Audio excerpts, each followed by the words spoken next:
saluer le travail d'éthique abattu par la Commission électorale nationale indépendante dans la révision du fichier électoral.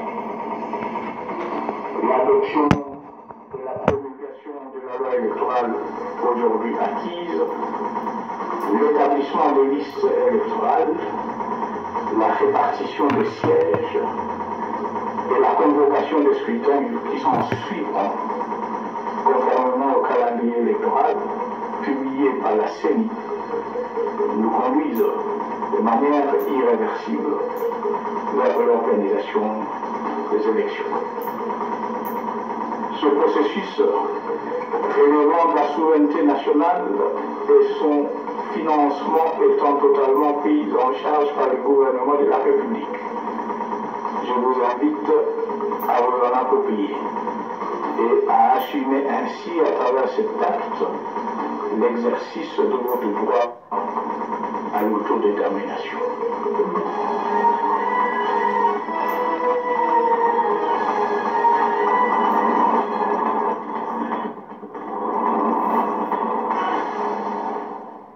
Mesdames et messieurs, bienvenue à cette édition des formations de minuit sur la chaîne officielle. Bientôt, la République sera dotée d'une nouvelle aérogare ultramoderne répondant aux standards internationaux. Le président de la République, chef de l'État Joseph Kabila Kabange, a lancé officiellement les travaux de cet ouvrage qui rentre dans le cadre de la révolution de la modernité. En suivi dans cet élément, Kibambe Somé et Ernest Moulumba et Benoît Moussoya qu'il faut donc revivre ce qu'a été cet événement. Le vaste programme de modernisation des infrastructures aéroportuaires de la RDC se concrétise par le lancement officiel ce mercredi 2 mai 2018 des travaux de construction de la nouvelle aérogare ultramoderne à l'aéroport international d'Angély. Le président de la République Joseph Kabila Kabange est venu procéder personnellement au lancement de ces travaux qui permettront au pays de se doter d'une aérogare haute définition, un terminal passager aux standards internationaux qui répondra aux enjeux du transport aérien en République démocratique du Congo et dans la région. Une occasion pour le ministre provincial du plan travaux publics et infrastructures de saluer dans le mot de bienvenue du gouverneur de province empêché l'engagement du chef de l'État de prendre à bras le corps la problématique du développement et de modernisation de la ville de Kinshasa et de la République tout entière. Les travaux seront exécutés par la Société anonyme de coopération économique et technique internationale SZTC WETEC, des renommées mondiales dans la construction des aéroports. Son directeur général, Toudajou, a tenu à rassurer sur l'engagement de l'entreprise à tout mettre en œuvre pour réaliser ces grands projets dans les délais impartis.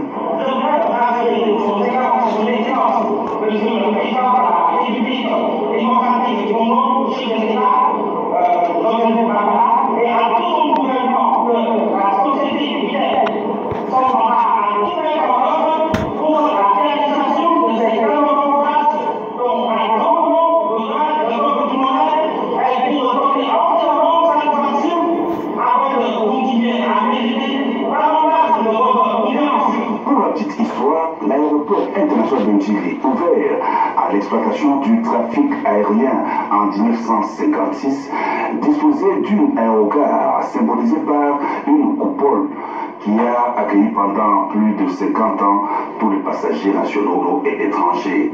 Une nouvelle aérogare dite modulaire a été mise en exploitation en 2015 pour parer aux impératifs pressants de sûreté et de sécurité du transport aérien. Ces précisions ont été fournies par le directeur général de la régie des voies aériennes, Bilengue Abdallah, qui s'est fait le réel plaisir de présenter le nouveau projet de construction de la nouvelle aérogare ultramoderne.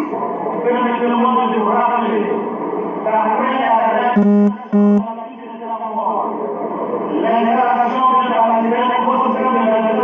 lumineux de pays et l'arrondissement de l'administration aéronautique qui est passé de 40 000 à 66 000 m2, son excellence, monsieur le président de la République, avait en visionnaire déjà en 2013 doter des institutions précises, aux services techniques compétents, pour se pencher sur le complément de modernisation des rapports internationaux de Chine, en faisant sauter la dernière poche de l'électricité qui faisait encore hommage au nouveau cachet imprimé sur la plateforme. C'est ainsi que naquit le projet de construire la Kinshasa. Il est ouvert de développement, tant aux enjeux de l'avenir du trafic, à la perspective de cet aéroport, et à l'effort de l'adaptation de la trafic aérienne dans la région. Quant aux travaux qui seront réalisés dans le présent projet, ils concernent la construction d'une aéroport partagée et garant 1617 km de superficie bâtie.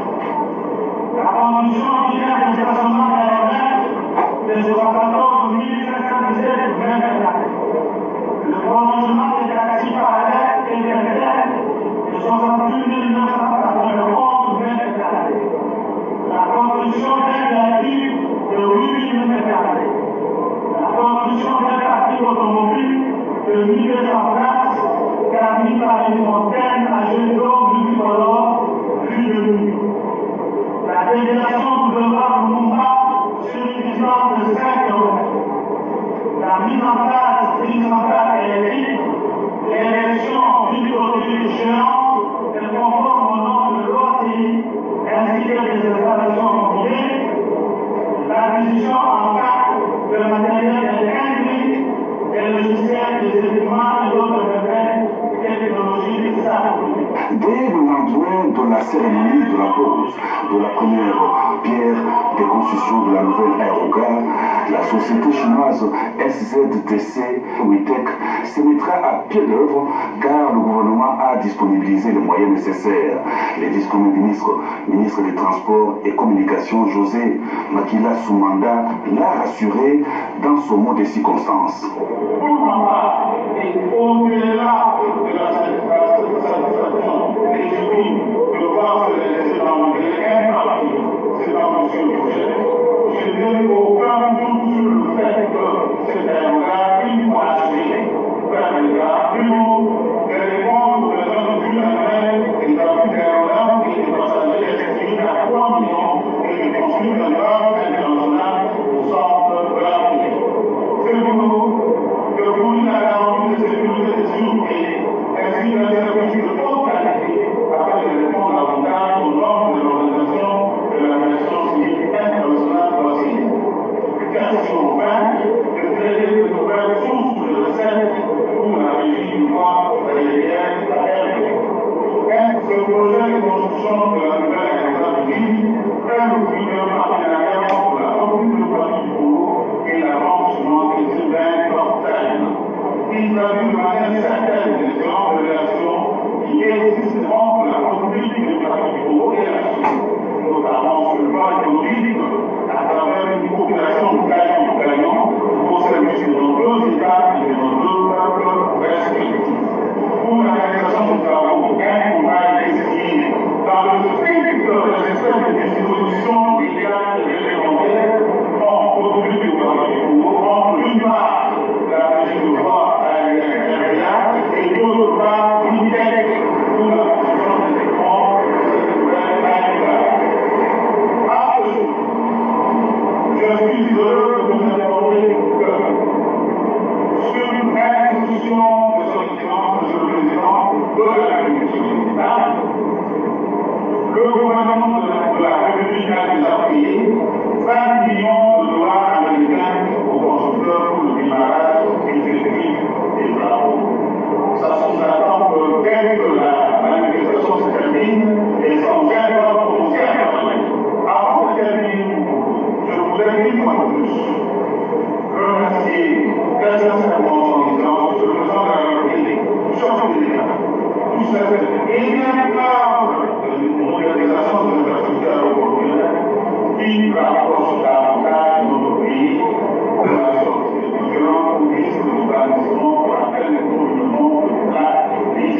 République Joseph Kabila Kabange a été convié à procéder à la pose de la première pierre, geste symbolique de lancement officiel des travaux de la nouvelle aérogare ultramoderne de l'aéroport international de Njili.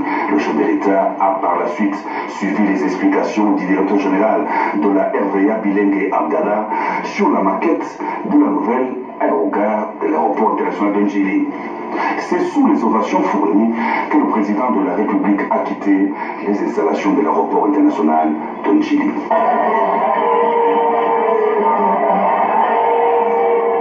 À ce jour à Kinshasa, la procureure de la Cour pénale internationale, Fatou Bensouda, a été reçue par le président de la République, Joseph Kabila Kabange. Madame Fatou place sa visite dans le cadre des contacts réguliers avec les acteurs politiques, les membres de la société civile congolaise, mais aussi les autorités du pays. Retrouvons Kibambe Somo et Ernest Nouba.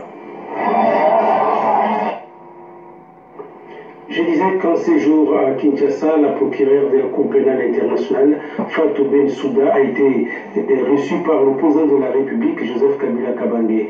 Madame Fatou place sa visite dans le cadre de contacts réguliers avec les acteurs politiques, les membres de la société civile congolaise, mais aussi les autorités du pays. Kibambe Somo et Ernest Moumba dans ces éléments. Je suis venu non pour une mission d'interpellation, mais plutôt pour rappeler tout le monde à la retenue et au calme. C'est en substance les propos de la procureure de la Cour pénale internationale, Fatou Bensouda, qui effectue une visite à Kinshasa en vue de s'entretenir avec non seulement l'autorité du pays, mais également avec le membre de la société civile, des confessions religieuses et de l'opposition politique. La procureure de la CPI était accompagnée auprès du chef de l'État par les conseils spéciaux chargés de la lutte contre la corruption et le blanchiment des capitaux, le Solobambi Lessa. What I indicated already was to say that my mission to get back to the Congo, et je vous ai dit, c'était une mission pour le République démocratique du Congo, c'était de venir rencontrer les autorités congolaises, les membres de la société civile, les confessions religieuses, ainsi que l'opposition politique, et d'évoquer les préoccupations au sujet des violences en groupe qui se passaient dans différents pays, et aussi les rappeler qu'il faut exercer la République et le calme. Cela ne veut pas dire que je souhaite interférer avec un quelconque aspect politique, et cela n'est pas ma mission. Ma mission, c'est d'intervenir pour faire la prévention sur les crimes qui rentrent dans les compétences de la Cour pénale internationale, puisque pour moi, cela constitue aussi une partie de la justice.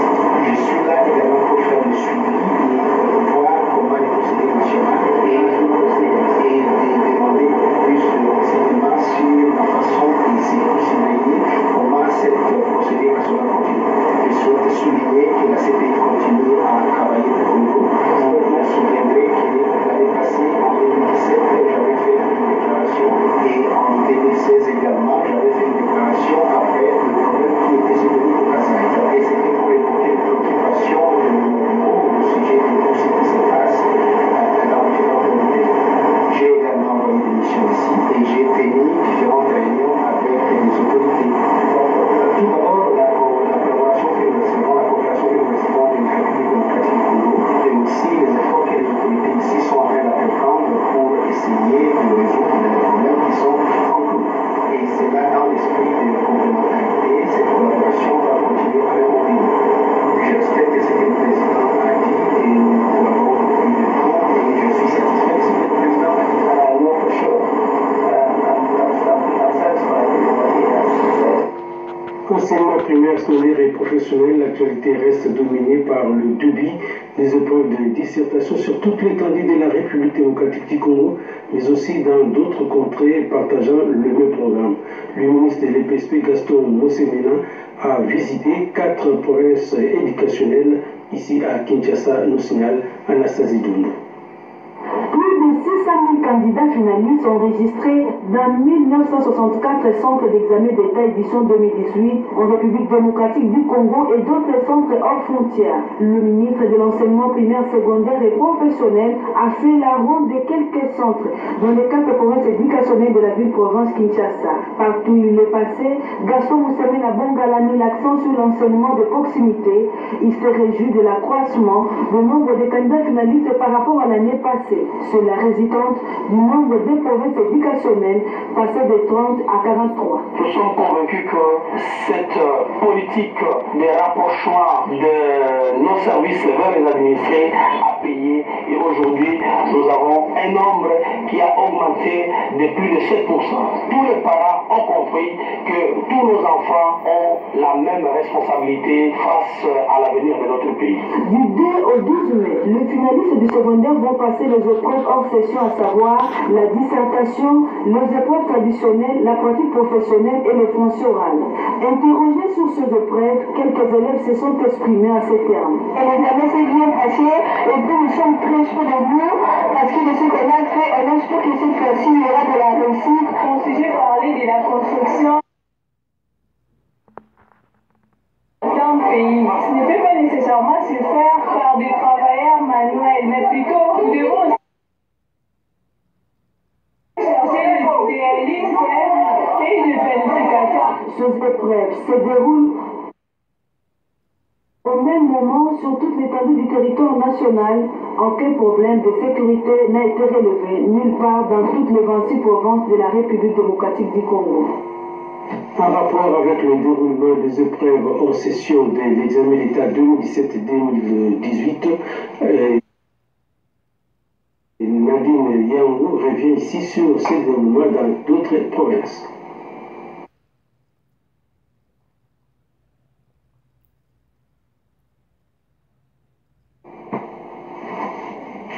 Le lancement officiel des épreuves préliminaires de l'examen d'État, édition 2018 sur toutes les taux du territoire national. Pour cette première journée, les élèves finalistes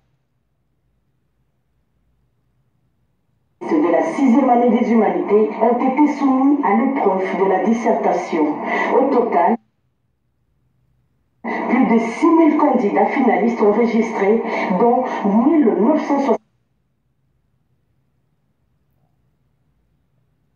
centres d'examen d'État, édition 2018 en République démocratique du Congo. Dans les Kasaï, un succès total de cette province, après un long moment de conflit, les élèves ont passé cette épreuve de la dissertation au même moment que d'autres élèves dans les différentes provinces de la République. La cérémonie s'est déroulée au centre Chikapa 11, au complexe scolaire d'Iveno. C'est le gouverneur Marc Magnan Dandambou qui a lui-même procédé au lancement de ces épreuves. La province du Kasaï peut atteindre 90% des réussites, a souligné le gouverneur Marc Magnan Dandambou. Dans le Congo, 16 000 élèves ont participé à ces épreuves préliminaires pour les 2 provinces éducationnelles réparties dans 25 centres à travers le 5 territoires, soit 10 134 élèves pour Congo 1, dont 3 705 filles, soit 36%, et 6 429 garçons, 5 893 pour Congo 2, soit 3 453 garçons, 2 440 filles, c'est là pour les options générales et techniques. Le gouverneur sortant du Congo, Emery Kaputu, a quant à lui encouragé les élèves à respecter les instructions données et à donner le meilleur d'eux-mêmes pour que les lauréats de la RDC soient du Congo. Dans le Haut-Katanga, ce sont plus ou moins 61 000 élèves qui sont mesurés à l'épreuve de dissertation qui ouvre la voie aux épreuves hors session. Le vice-gouverneur Jean Kalinga Mambepa a lancé ses épreuves en présence de la ministre provinciale de l'éducation, Stella Ilunga Chingel. Il a fait le tour de quelques centres sur les 122 000 qui comptent la province et a exhorté les élèves à plus de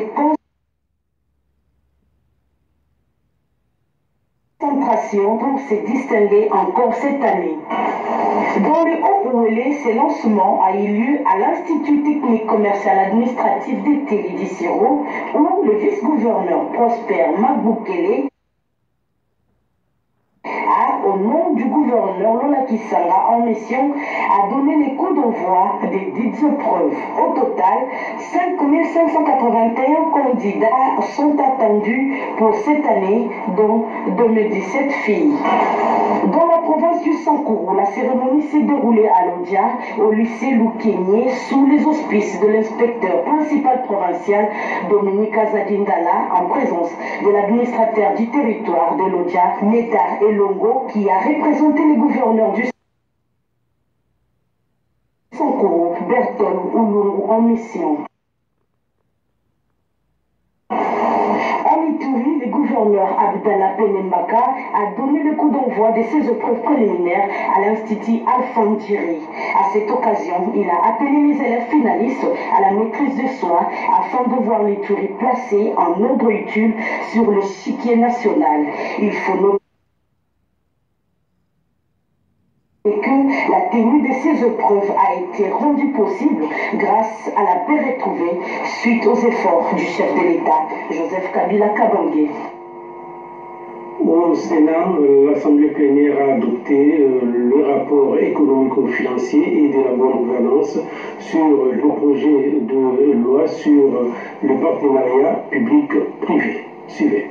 Pour rendre l'économie plus compétitive, il faut s'appuyer sur le secteur privé, un secteur qui favorise la création de richesses. Le projet de loi relatif au partenariat public-privé répond à la volonté de relancer le secteur économique basé sur la libéralisation de l'économie, la construction et la modernisation des infrastructures de base. Le Sénat vient d'adopter le rapport de la commission ECOFIN qui a examiné ce projet en amont. La séance plénière a été présidée par le premier vice-président Edouard Moukola Pombo. Le secteur privé contribue à créer les richesses nationales, mais aussi l'emploi. Et pour l'attirer, on a mis en place un cadre juridique qui rassure les partenaires privés en termes de rentabilité de leur investissement. Le président de la commission ECOFIN, Évariste Madi Moulumba, souligne que le partenariat public-privé est une solution innovante qui, dit-il, permet la rencontre des intérêts respectifs des partenaires. Ce projet apporte d'importantes innovations suivantes: l'intégration de la notion de contrat de partenariat, l'acceptation de l'offre spontanée et l'institution d'un établissement public d'appui. La Commission devra intégrer les amendements avant l'adoption du texte. Au cours du débat, les intervenants ont soulevé des inquiétudes sur la garantie de cette loi pour l'État congolais. Sachez également qu'à la primature, le chef du gouvernement a lancé la session de formation des agents de l'administration publique. Ceci entre en ligne de compte dans le cadre de formation organisée par l'ENA RDC et l'ENA Québec. Détail à suivre avec Robert. Le Premier ministre Bruno Tchibalonzé a lancé ce mercredi 2 mai 2018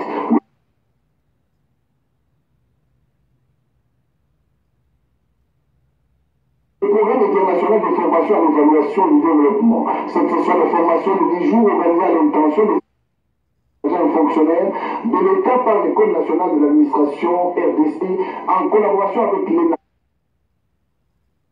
Québec est entièrement financée par le gouvernement de l'Union nationale. Investir dans l'homme, le gouvernement Tchibala l'a si bien compris. Dans son discours, le chef du gouvernement a invité les participants à mettre à profit les enseignements qu'ils recevront pendant les 10 jours. Un pays est ce que vaut son administration. La plus grande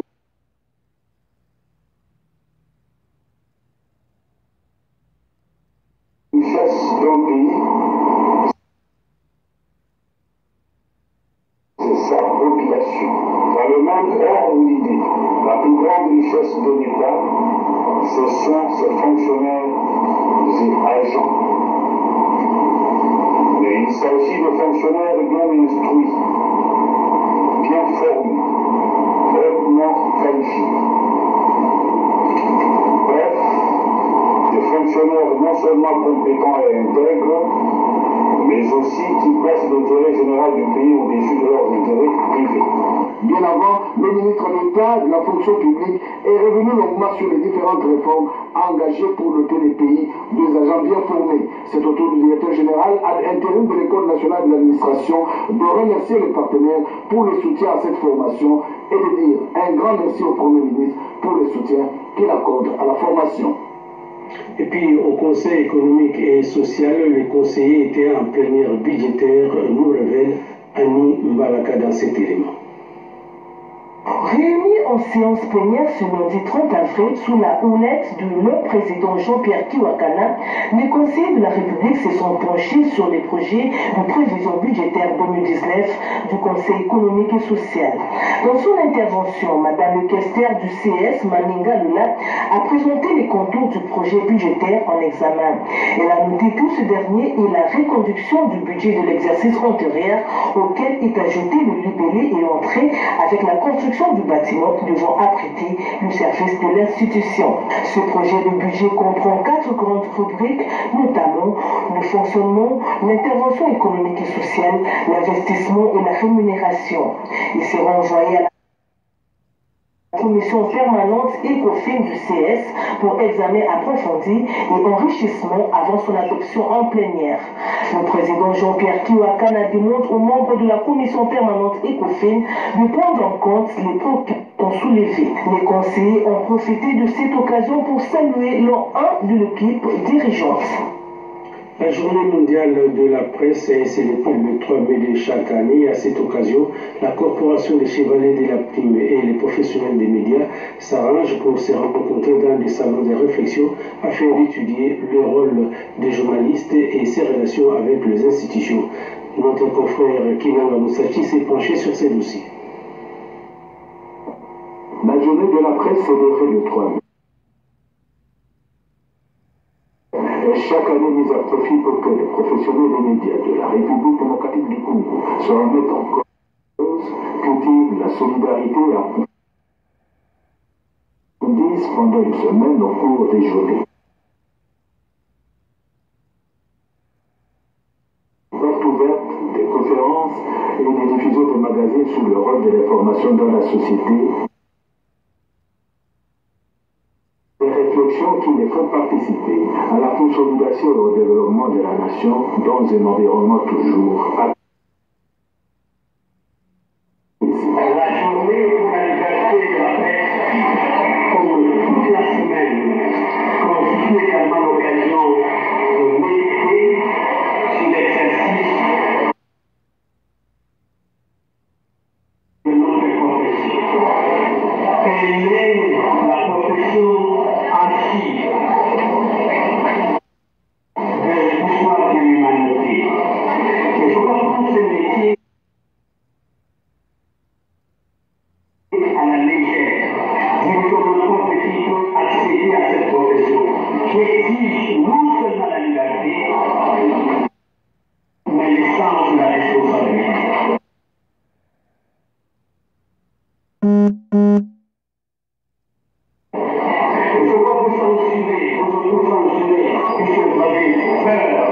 Parce que votre conscience vous oblige de vous autocensurer. Parce qu'il y a tous les paramètres dont vous devez tenir compte, et ces paramètres sont extrêmement importants. C'est les paramètres de bien commun et l'intérêt commun. C'est de faire en sorte qu'on devienne le citoyen. À la RTNC, qui est une ruche en tant que chaîne publique émettant 24 sur 24 des frontières nationales par satellite, est à la une de toute information nationale et internationale, denrée en fournir en continu grâce aux nouvelles technologies de l'information et de la communication, aussi bien à la radio qu'à la télévision, en français et dans les 4 langues nationales. Dès chaque fois qu'il y a des événements, que ce soit sur le plan politique, social, même sur le plan environnemental, nous sommes là pour diffuser, mettre donc la population au parfait de tout ce qui se passe en société. Et c'est un métier qui demande beaucoup de prudence parce qu'il faut vraiment maîtriser les principes, les règles, c'est-à-dire la vérité, la vérification des faits. Voilà pourquoi nous sommes les quatre pouvoirs. Et surtout, nous, de la chaîne officielle, nous sommes tenus à dire la vérité, bien que la vérité, et à respecter la déontologie. Sur le plan national, nous avons des correspondants dans toutes les stations provinciales de la RTNC au niveau des 26 provinces. À la RTNC, qui est une ruche en tant que chaîne publique émettant 24/24 des frontières nationales par satellite, est à la une de toute information nationale et internationale, denrée en fournir en continu grâce aux nouvelles technologies de l'information et de la communication, aussi bien à la radio qu'à la télévision en français et dans les 4 langues nationales. J'ai fait mon travail en respectant d'abord mes téléspectateurs, les auditeurs.